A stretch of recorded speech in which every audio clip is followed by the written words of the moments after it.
Welcome to Instant Deck Techs. The aim of this series is to give you a short, concise guide on how to build a certain deck. It won't cover every card, but we'll go through all the categories and go over the types of cards needed to make the deck work. Any card mentioned will be down in the description below. The commander of this deck is Jerren, Corrupted Bishop. It is 2 and a black for a 2/3 legendary creature human cleric. It has, whenever Jerren enters the battlefield, or another non-token human you control dies, you lose 1 life and create a 1/1 human creature token.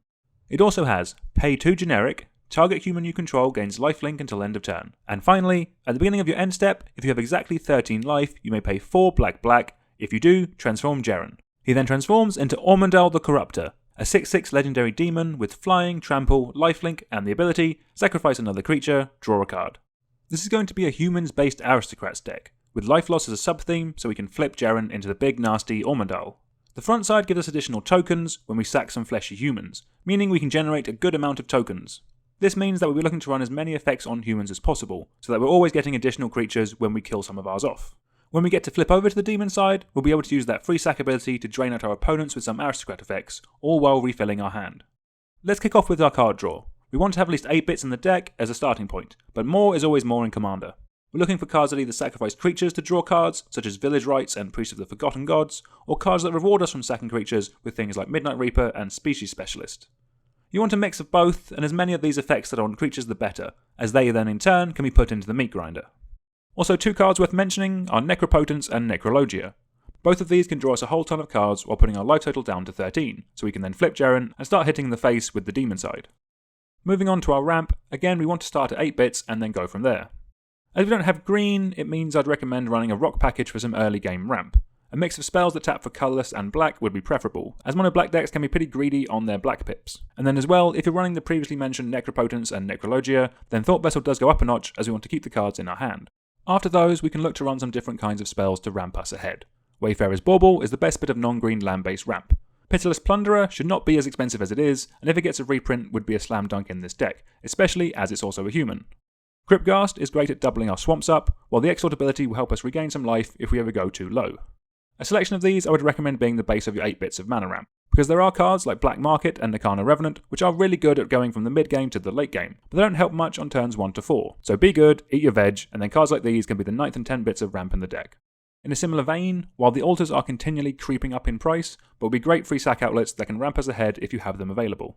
The interaction in the deck will be very much dependent on your playgroup. If it's a faster, more combo-y, more competitive group, then I'd look for some more instant speed interaction. But what synergizes best with the deck, however, would mean I'd want to run as much removal on humans as possible, so everything plays into each other nicely, and can give us some extra tokens when they die. Moving on to some board wipes, we can look at the Meat Hut Massacre, which doubles as a drain effect, Toxic Deluge, which doubles up as a way to get our life total down nice and low, and the Massacre Girl is also a human. We want to run a little bit of protection to keep Jerren around. Last thing we want to do is go through all the faff of getting our life total down to 13, pay the mana, get it flipped, only for it to then die. The standard Lightning Greaves and Swiftfoot Boots are always a solid place to start, and the ability to dump a load of life into Soul Channeling to bring our life total down to 13 makes it a decent card to consider. Okay, let's move on to our aristocrat package. There's a few things you need in a deck like this. You need things to die, you need sack outlets to kill them, and then you need some drain effects. Outside of the things we've already mentioned, this will make up the bulk of the rest of the deck. First up is things that will die. What we're looking for is recursive humans, or humans that come in and make additional tokens that we can then kill off to our other effects. It doesn't matter if the tokens they make aren't humans, there aren't too many of these effects in general at the moment, but these will do a really good job at coming up the board and dying on command. To do that, we need some sack outlets. I would always recommend ones that are free and don't require us to pay any mana to activate.